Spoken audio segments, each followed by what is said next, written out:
అందమైన బృందావనంలో లక్షలాది మంది గోపికలతో శ్రీకృష్ణుని వేణునాదంతో ఆయన గోపికలతో రాసలీలలు ఇవన్నీ చూస్తున్న శివయ్యకు తాను కూడా రాసలీలలో పాల్గొనాలనే కోరిక కలిగిందంట.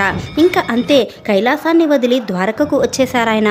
కానీ పురుషులకు లోపలకు ప్రవేశం లేదని అక్కడున్న వారు శివుని ప్రవేశాన్ని నిరాకరించారట.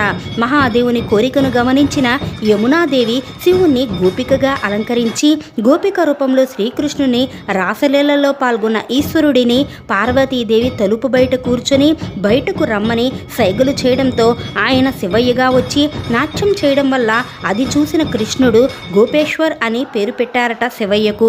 ఉత్తరప్రదేశ్లోని బృందావనంలోని ఈ ఆలయం 5300 సంవత్సరాల క్రితం ద్వాపర యుగం నాటిది. మహాదేవుణ్ణి స్త్రీలా దర్శించగలిగే ఏకైక ఆలయం. ప్రపంచంలో ఎక్కడా లేని విధంగా ఈశ్వరుడు స్త్రీ రూపంలో, అందులో ఒక గోపికా రూపంలో కనిపించడం అరుదు. ఈ ఆలయంలోని గోపేశ్వర్ మహాదేవ్గా ఈశ్వరుడు రోజు గోపిక రూపంలో కూర్చుని దర్శనమిస్తుంటారు.